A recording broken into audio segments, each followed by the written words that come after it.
Charmé grâce, peuple de Dieu. Père, je te rends grâce et je te bénis. Je dis merci, Seigneur, pour le souffle de vie que tu nous donnes. Seigneur, viens prendre le contrôle et que la gloire et l'adoration te reviennent au nom de Jésus. Seigneur, tu es le Dieu des dieux, tu es le roi des rois, tu es le Seigneur des seigneurs. Que ton nom soit sanctifié, que ton nom soit élevé plus haut encore, au-dessus de tous les noms, au nom de Jésus. Dieu de grâce, Dieu de bonté, Dieu de miséricorde. Père, je te dis merci pour tout ce que tu fais dans nos vies. Merci Seigneur.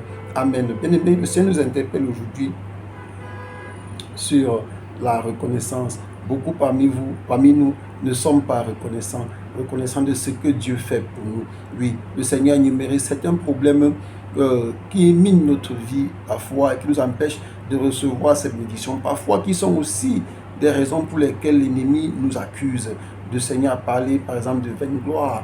Le Seigneur a parlé de la reconnaissance. Moi par exemple, j'ai compris à travers cette parole de Dieu que j'étais de ceux-là qui recherchaient la vaine gloire. Pourquoi? Parce que j'aime toujours, je suis gêné parfois quand j'ai fait quelque chose à quelqu'un et qui ne me disait pas merci. Or, en tant qu'enfant de Dieu, je suis appelé à considérer que j'ai fait cela pour Dieu et de rester tranquille.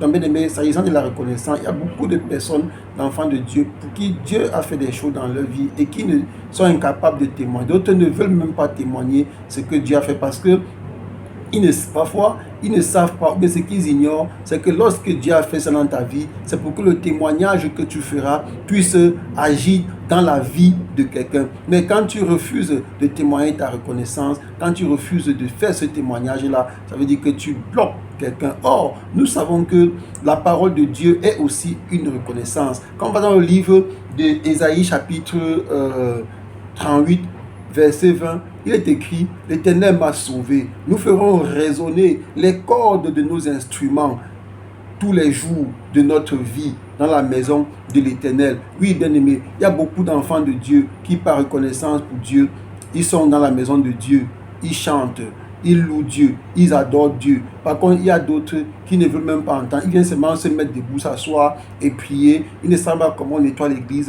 Ils ne savent pas comment on fait la prière d'intercession. Ils sont là tous les jours. Il y a des groupes dans l'église de nettoyage, des groupes de sécurité, d'intercession et bien d'autres, des groupes d'évangélisation. Ils ne veulent même pas rejoindre un seul groupe pour témoigner leur reconnaissance à Dieu. Mais ils sont là, ils viennent seulement prendre, toujours prendre. Mais ils ne savent pas aussi donner à travers le temps, à travers le peu de sacrifice. Le Seigneur demande d'être reconnaissant. Moi, même étant loin de mes frères, je suis moi reconnaissant en Dieu.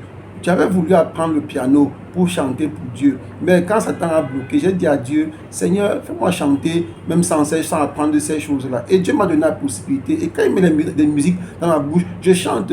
Et après, Dieu m'a rappelé qu'il y a un instrument, un don qu'il a mis sur mes doigts pour un instrument. Il m'a dit: à travers ça, je peux le louer. Il aime. Voici ça, bien-aimé. Donc quand je peux, je prends mon instrument, je tape, je chante, je loue Dieu, bien-aimé. Je ne blague pas avec bien-aimé. Je peux même chanter une chanson pour louer Dieu. Tu vas voir, bien-aimé. Et toi aussi, à la maison, n'attends pas toujours n'attends pas toujours un moment spécifique pour louer. Non, quand tu sens que ça touche ton cœur, bien-aimé, lève-toi seulement, commence à louer, commence à adorer. Je te dis, bien-aimé, le Seigneur regarde tout ça. Il aime nos adorations, il aime nos louanges. Ce sont des signes, ce sont des symboles de reconnaissance. Oui, bien-aimé, tous les méchants seront jugés, tel qu'il a dit dans la parole. C'est là la joie pour tous les peuples qui auront cru en Jésus-Christ. Ô Seigneur, Dieu Tout-Puissant, accepte-moi auprès de toi dans ta grande miséricorde pour te louer et t'adorer.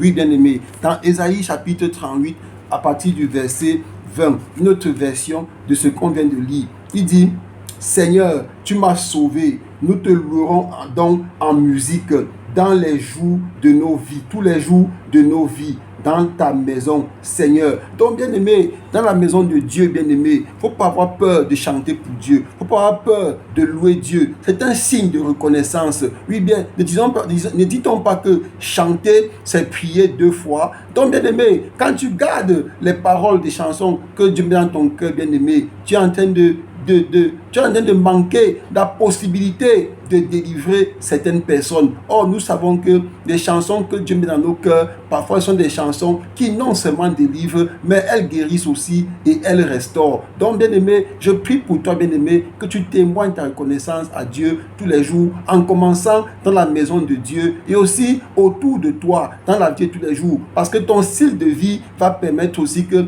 quelqu'un qui ne croyait pas en Dieu, qui se dise, mais tiens, si celui-là est comme ça veut dire que moi aussi, je peux devenir comme lui. Si celui-là est comme ça veut dire que c'est de son côté là-bas qu'il y a la vérité. Il donnera sa vie à Jésus. Merci Père. Amen.